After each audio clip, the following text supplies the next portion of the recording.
Sesi sekarang intinya adalah pembahasan tugas, tapi pembahasan tugas di sini saya kemas ke narasi penjelasan materi yang diperlukan karena yang lebih lengkap sudah dijelaskan di video sebelumnya di YouTube. Saya akan bahas topik-topik khusus yang berhubungan dengan pertanyaan. Di tengah pembahasan, Anda akan menemukan jawaban pertanyaan yang saya berikan di latihan sebelumnya, sehingga Anda bisa menganalisis apakah jawaban Anda benar atau salah. Di samping itu, di sesi ini Anda bisa menambah pemahaman Anda terkait dengan laporan arus kas. Pertama, saya mulai dengan manfaat laporan arus kas. Yang jelas, seperti yang sudah pernah kita bahas di pengantar akuntansi keuangan menengah 1 dan 2, stakeholder utama perusahaan adalah investor dan kreditor. Jadi, pelaporan keuangan itu ya utamanya untuk kepentingan investor dan kreditor.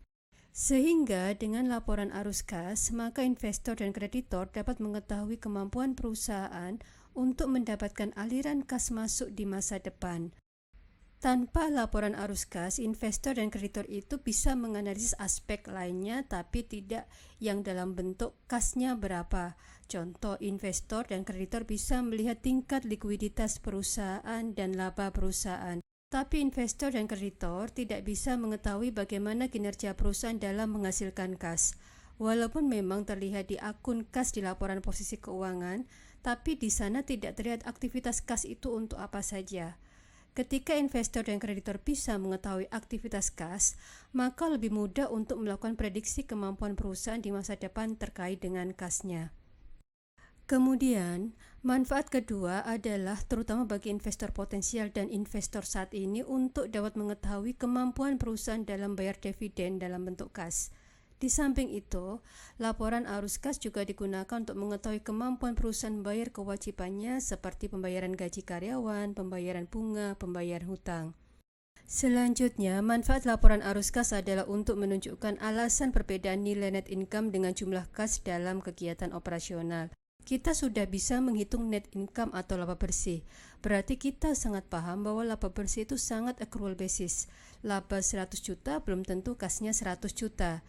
Jadi hanya dengan informasi laba maka kita tidak akan tahu berapa kas yang dihasilkan dari kegiatan operasional. Kita sudah paham bahwa laporan arus kas terdiri dari aktivitas operasional, pendanaan, dan investasi. Dari video sebelumnya dan buku yang sudah Anda baca, metode penyusunan arus kas kan ada dua metode, yaitu metode langsung dan metode tidak langsung.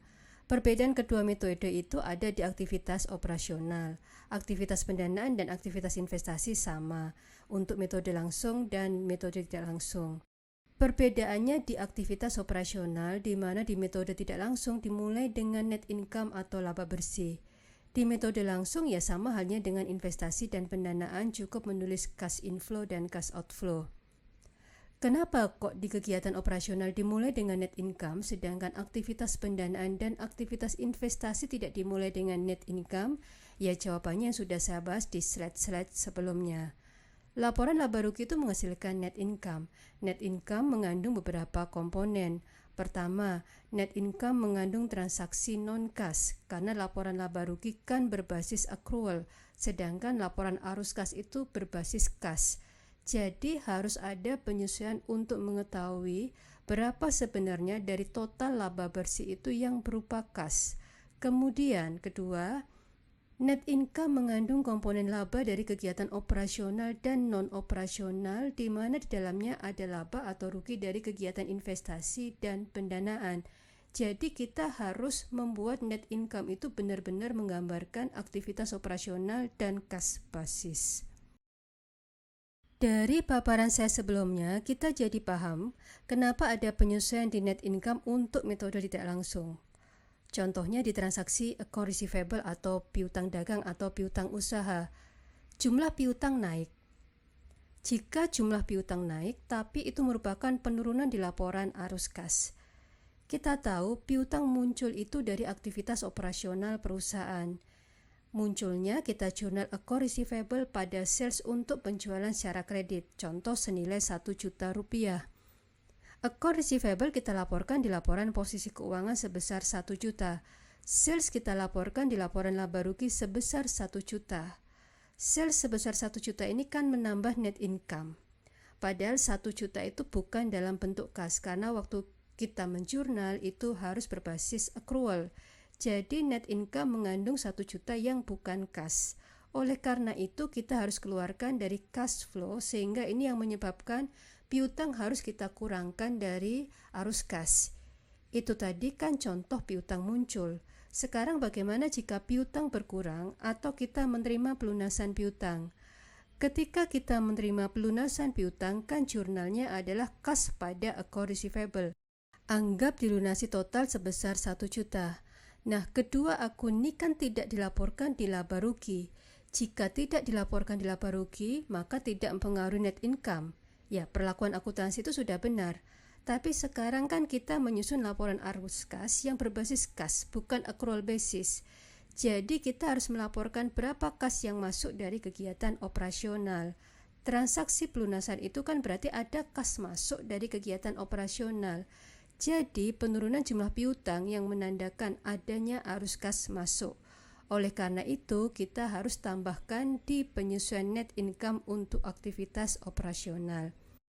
Nah, perlakuan itu berlaku untuk hutang dagang, hutang usaha atau account payable, depresiasi, prepaid expense, laba atau rugi atas penjualan aset tetap, dan yang lainnya. Sebelumnya sudah dijelaskan terkait perlakuan untuk account receivable. Tentunya kita bisa mengilustrasikan untuk account payable atau hutang dagang atau hutang usaha. Lebih mudah lagi mengilustrasikan beban depresiasi. Beban depresiasi dilaporkan di laporan laba rugi yang mempengaruhi net income.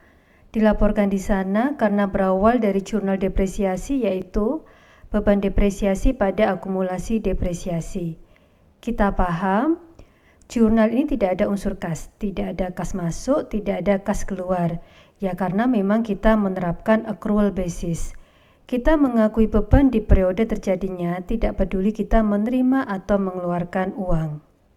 Nah, ketika kita menyusun laporan arus kas dengan menggunakan metode langsung dan kita berfokus pada net income di operating activities, depresiasi itu menyebabkan penurunan dalam net income karena kan pendapatan dikurangi beban depresiasi menghasilkan net income. Jadi, karena beban depresiasi ini tidak ada unsur kasnya, sedangkan kita harus mengkas basiskan net income, maka beban depresiasi ini harus kita keluarkan dari net income.